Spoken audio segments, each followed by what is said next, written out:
This Christmas, my daughter-in-law looked straight at me without hesitation and said something I don't think I'll ever forget. "We're spending Christmas at my mom's this year, you can just stay home." She didn't say it with anger. She didn't even say it rudely, that's what made it worse. It was calm, casual, like it was the most normal thing in the world, and for a moment I didn't say anything, I just smiled, I nodded, and I told her I understood. But what she didn't know was that something inside me quietly shifted in that moment. Because instead of arguing, instead of begging to be included, I made a decision that would change everything. And by the time my family realized what I had done, it was already too late. My name is Margaret Collins, and I'm 68 years old. I live alone in a modest home in Colorado, the same home my husband and I bought more than 4 decades ago. Every corner of it holds memories, old photographs line the walls. The faint scent of cinnamon seems to linger in the air, especially during the holidays. Christmas has always meant everything to me, not because of the decorations. Not because of the gifts, but because it used to mean family. It used to mean laughter filling the house, voices overlapping in the kitchen, wrapping paper scattered across the floor, and that warm, comforting feeling of belonging. My husband, Richard, passed away 9 years ago. Since then, my world slowly became smaller. My son, Daniel, and his wife became my only close family. Every year, I would go to their home for Christmas. I would bake my pecan pie, help with the decorations, wrap gifts for the kids, and for a few hours it felt like I still had a place in something. It wasn't perfect, but it was enough, at least it used to be. This year felt different from the beginning. I noticed it in the little things: fewer phone calls, shorter conversations, less warmth in their voices.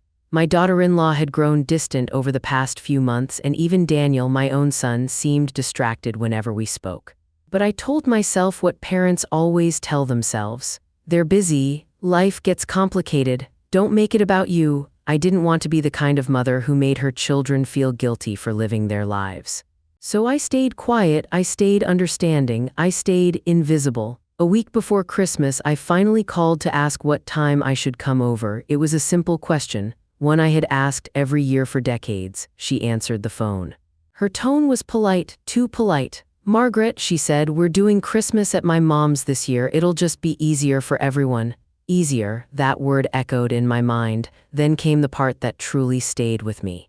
"You can stay home and relax." Just like that, no discussion, no hesitation, no invitation. I felt something drop inside my chest, but I forced a soft smile even though she couldn't see it.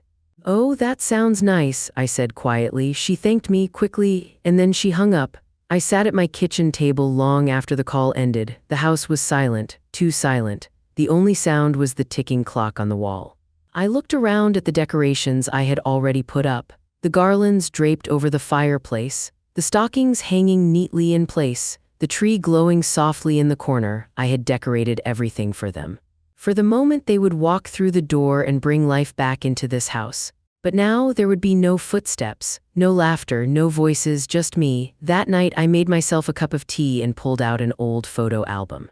I flipped through pages slowly. There was Daniel as a little boy tearing open presents with wide, excited eyes. There was Richard carving the turkey, smiling like nothing in the world could go wrong. There was our first Christmas as a full family. Even a photo of when my daughter-in-law first joined us, smiling, warm, full of life. I paused on that one. And I wondered, when did things change? When did I go from being part of the family to someone who could simply be left out? My eyes filled with tears, but I blinked them away. "It's just one Christmas," I whispered to myself. "It's not a big deal." But deep down, I knew that wasn't true. It wasn't about the holiday. It wasn't even about being alone. It was about something much deeper, something far more painful. It was about realizing I had been forgotten. The next morning my phone rang. It was Daniel. His voice carried a hint of guilt. "Mom, I hope you're not upset.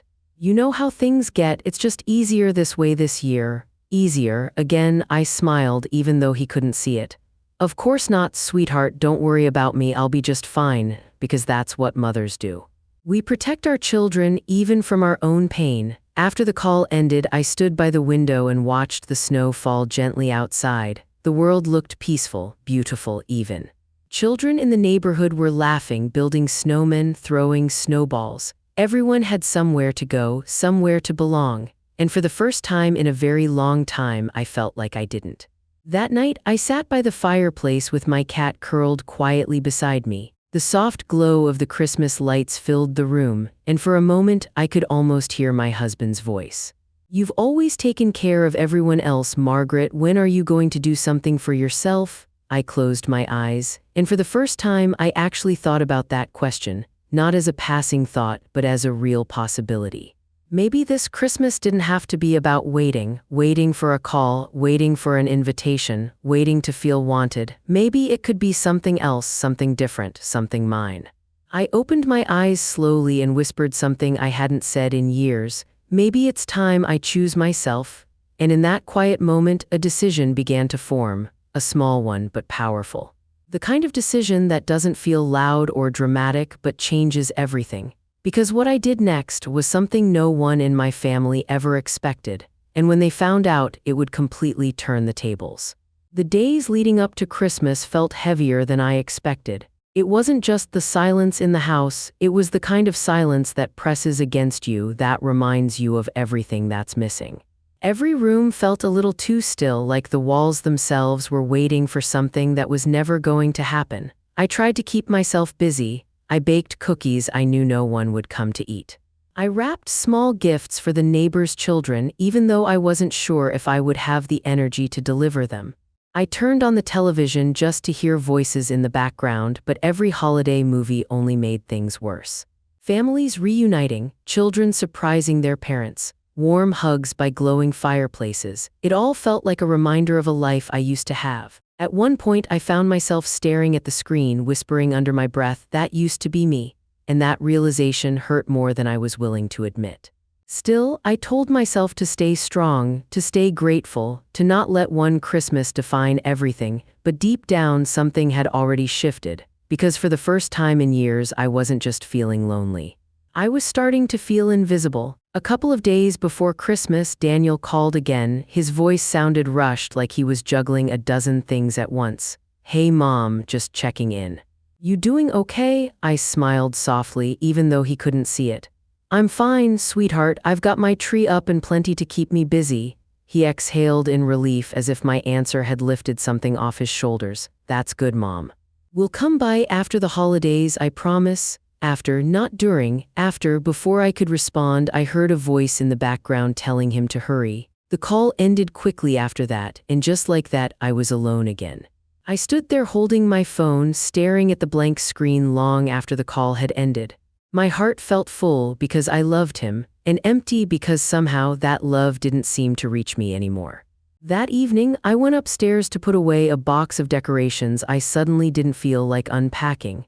As I reached for the top shelf in the closet, my hand brushed against something I hadn't touched in years, an old suitcase.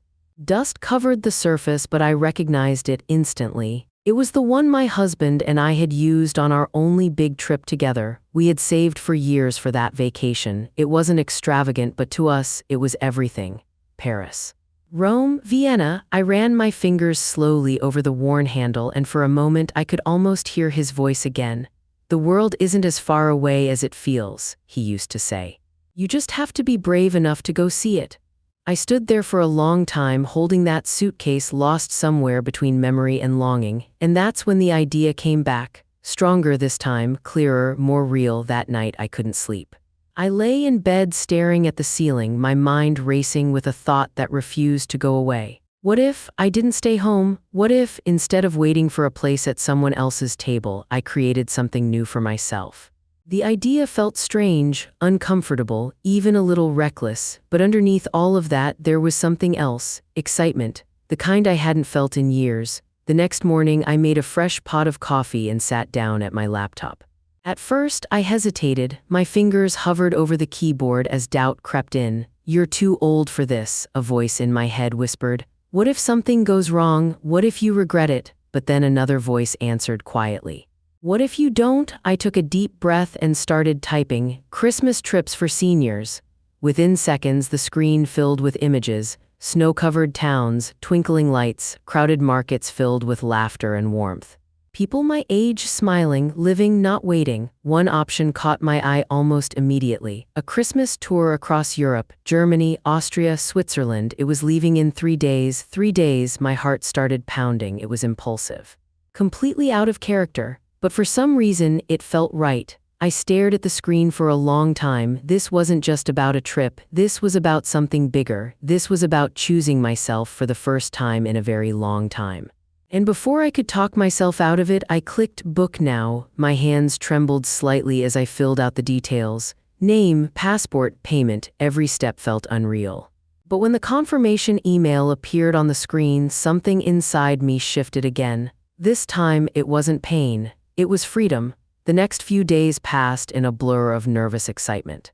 I pulled the suitcase from the closet and placed it on my bed. As I packed, I found myself smiling more than I had in months. Warm sweaters, scarves, a pair of gloves I hadn't worn in years. I even packed my husband's old travel journal, something I hadn't opened since he passed. It felt like I was bringing a piece of him with me. I didn't tell anyone, not Daniel, not my daughter-in-law, not even the neighbors. And it wasn't out of anger, it was something else, something quieter. For once, I wanted to do something that belonged only to me. The morning of the trip, I stood at the airport surrounded by people saying goodbye to their loved ones.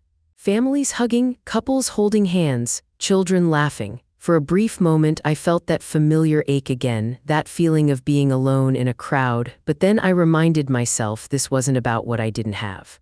It was about what I was choosing. On the plane, I found my seat and settled in. A few moments later, a man sat down beside me. He had silver hair, kind eyes, and a calm presence that immediately put me at ease. He glanced over and smiled politely. "Heading home?" he asked, "or heading somewhere new?" I paused for a second, then smiled back. "Somewhere new," he chuckled softly. "Best kind of trip." His name was Edward Grant. And what started as a simple conversation quickly became something more. We talked for hours, about where we were from, about the places we had been, about the people we had lost. He told me he was a retired teacher traveling alone after losing his wife a few years ago. There was no sadness in the way he spoke, just honesty, understanding. When I told him my story, he didn't interrupt. He didn't offer pity, he simply listened. And somehow that meant everything. By the time the plane landed, something felt different. I didn't feel like a woman who had been left behind anymore. I felt like someone who had stepped forward. That night, as we arrived in a small European city covered in snow, I stepped outside and looked up at the sky. Lights glowed in every direction. Laughter echoed through the streets. For the first time in a long time, I didn't feel alone. Because the truth was, I had been told to stay home, but instead, I had found a whole new world waiting for me. And what I didn't realize yet was that this trip wasn't just going to change my Christmas. It was about to change my life in a way I never expected. Because the man I met on that plane wasn't in my life by coincidence, and what he was about to tell me would leave me completely speechless. Because later that night, he revealed something about my past and my husband that I was never supposed to find out. That night, after we checked into the hotel, I couldn't shake the feeling that something about Edward was different. Not in a bad way, in a familiar way. The kind of familiarity that doesn't come from time, but from something deeper, something you can't quite explain. We had dinner with the rest of the group, a small gathering of travelers who, like me, had chosen to spend Christmas somewhere far from home. There was laughter, music, and the soft clinking of glasses, but I found myself paying attention to him more than anything else. The way he listened, the way he spoke, the way he seemed to understand silence just as much as words. Later that evening, after everyone had gone their separate ways, we found ourselves walking slowly through a quiet street lined with glowing lights. Snow fell gently around us, soft and steady, covering everything in a calm white stillness. For a while, we didn't say anything, and strangely, it didn't feel awkward. It felt peaceful. Then, just as we reached a small bridge overlooking a frozen river, Edward stopped walking. "Margaret," he said quietly, "there's something I've been meaning to tell you." There was a pause in his voice, just enough to make my heart beat a little faster. I turned to look at him. "What is it?" He hesitated for a moment, as if choosing his words carefully. "I think I've heard about you before." I frowned slightly. "Heard about me?" He nodded. "Your husband, Richard." The moment he said that name, something inside me shifted. Yes, I asked softly. Edward took a slow breath. My brother served with him years ago. They were very close. I met Richard a handful of times back then, and I remember him talking about you. My chest tightened. Talking about me. He smiled gently. All the time. I felt my throat go dry. It had been years since anyone had spoken about my husband like that, like he was still part of the present instead of just a memory. What did he say? I asked, almost in a whisper. Edward looked at me, his expression calm but sincere. He said you were the strongest person he knew, that you carried everyone around you even when no one noticed. Tears filled my eyes before I could stop them. Because that was exactly who I had been. For him. For my son. For my family. For everyone. He also said something else, Edward continued. I wiped my eyes gently. What? He said that if there ever came a time when you felt alone, it wouldn't be because you weren't loved, it would be because people forgot how to show it. The words hit me harder than anything else. Because deep down, I knew that was true. We stood there in silence for a moment. Snow falling. Lights glowing. The world moving quietly around us. And for the first time since my husband passed, I didn't feel like I had lost everything. I felt like something had found its way back to me. The rest of the trip passed in a way I can only describe as healing. We visited Christmas markets filled with music and laughter. We walked through cities that felt like they belonged in storybooks. We shared meals, stories, and moments that didn't feel forced or planned, they just happened. Naturally. Effortlessly. And somewhere along the way, I stopped thinking about what I had lost and started appreciating what I had found. But everything changed the night I posted that photo. It was simple. Just a picture of Edward and me standing under a tree filled with lights, both of us smiling, really smiling. Not the polite kind. The genuine kind. The kind that comes from feeling seen. I didn't think much of it when I shared it online. I wrote a short caption. Sometimes life surprises you when you stop waiting. And then I put my phone away. I didn't expect what came next. Within minutes my phone started buzzing. Again. And again. And again. Messages. Comments. Calls. People I hadn't spoken to in years reaching out. You look so happy. Good for you. Who is that? But then came the messages that made me pause. My son. Mom, where are you? Another one followed. Who is that man? And then, please call me. I stared at the screen for a long time. Not angry. Not upset. Just aware. Because suddenly, they were paying attention. I didn't reply right away. Instead, I looked around at where I was. The lights. The laughter. The warmth. And I realized something important. I wasn't the one who had been left behind anymore. Later that night, I finally called him. He picked up immediately. Mom, where are you? Why didn't you tell us you were going somewhere? His voice was filled with confusion and something else. Concern. I smiled softly. I'm fine, sweetheart. I'm in Europe, and I'm having the best Christmas I've had in years. There was a long silence on the other end. Then he spoke again, more quietly this time. We didn't know, we didn't think. I know, I said gently. I didn't raise my voice. I didn't accuse him. I didn't need to. Because sometimes, silence says more than anger ever could. Mom, I'm sorry, he finally said. And for the first time, it sounded real. When I ended the call, I felt something I hadn't felt in a long time. Not sadness. Not loneliness. But peace. Because this wasn't about revenge in the way people usually think. I didn't need to argue. I didn't need to fight. I didn't need to prove anything. All I had to do was choose myself. And in doing that, everything changed.